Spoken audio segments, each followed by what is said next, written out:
Yo, it's me again. I know what you think. Look at that hat. Yeah, and don't forget. Cut! All you people out there in the world, any haterologists, I need to know why do people hate? They can't get it.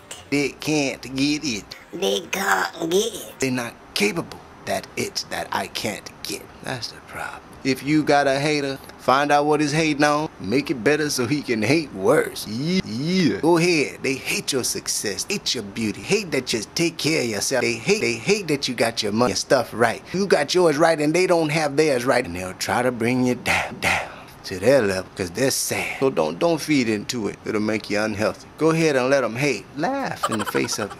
But if it's your boss that's hate, you have to pretend a little bit. He can fire your ass and it's over. Watch out for those haters.